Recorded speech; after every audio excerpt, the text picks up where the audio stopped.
So the classic power move for a parent is to say to their child, do this because I told you to. Do this because I told you to. Do this because I'm your parent and this is what's really being said, I have the power over you.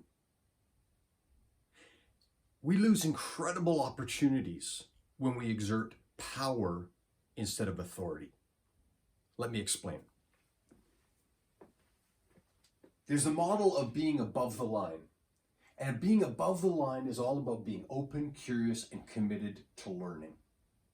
When a child says why, and this is not just about parenting. In fact, that's not the focus of today is to talk about parenting.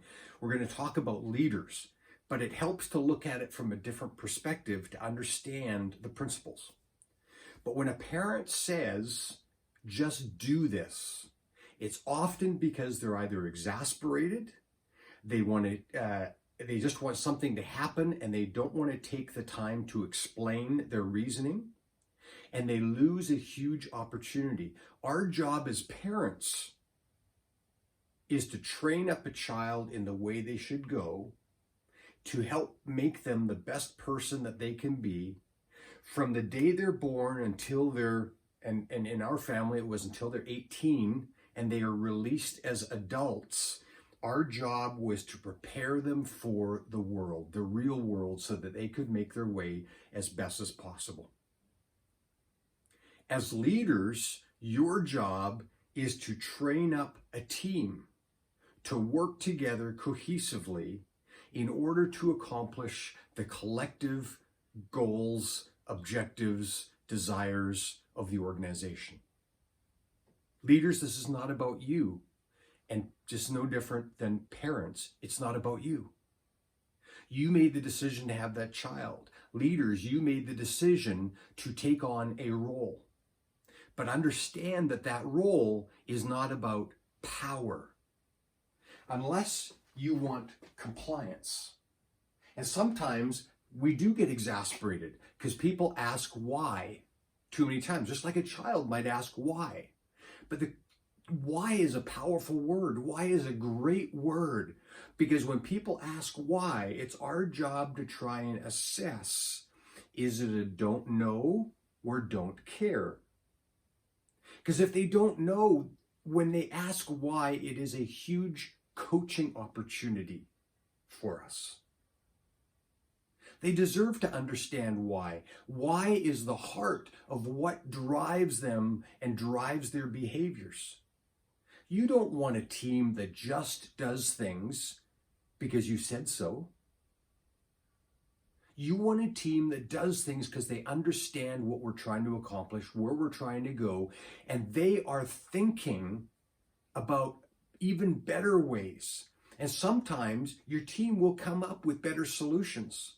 And so they might challenge. They may not have the best ways of asking the questions, but they might challenge you, and you might take this as an affront to your ego. Leaders, get over it. Your job is not to power people into doing things. Your job is to lead them. And the definition of leadership is intentional influence. Intentional influence to move in a specific direction. We want a team that is creative and innovative and collaborative and connected together, because that's a team that wants to work together. That's a team that is enthusiastic. In fact, that's the word we use, engaged. When people are these four things, they are engaged and there's so much more energy. And what they do doesn't feel like work as much, and it feels so much more fulfilling. But leaders understand that it's your job to build authority. And authority is always rooted in service and sacrifice. And sometimes it's sacrifice of time.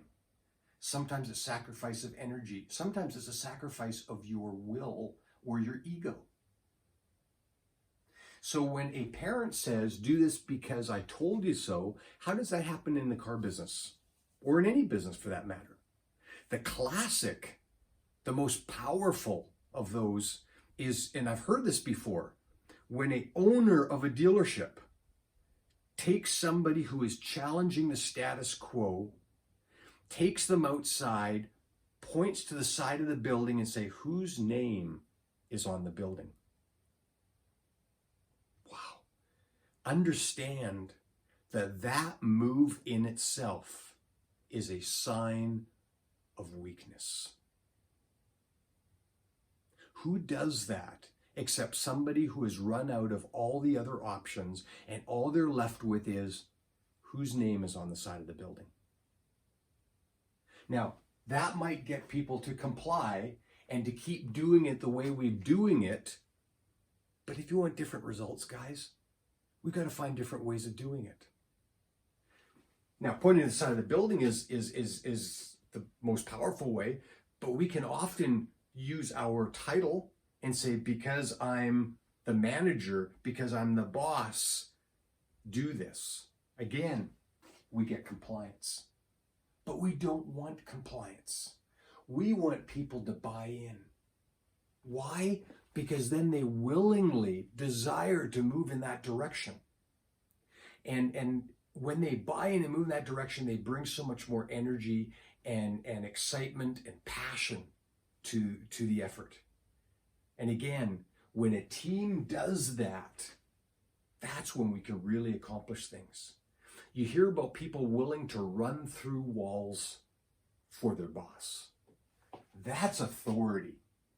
People will not run through because you tell them that they have to. At least they won't do it for long. That's usually when your turnover rate goes up tremendously, is when you exert power. But authority is very much about respect. Authority is very much about coaching. And sometimes, yes, you have the conversations where this may not be the right place for you as the employee. Because if a person doesn't want to go where you want to go, rather have that conversation. But if they don't know how to do things, or they don't understand why we do it a certain way, see that questioning, that challenging as a coaching opportunity. Yes, you ultimately have the power. Keep that in your back pocket. That's a trump card if you ever have to really pull it. In similar ways, it's like somebody who has a firearm. You don't want to have to pull that thing out unless it's an extreme case. But to constantly pull out and use a weapon on somebody, and that's what power is using a weapon on them.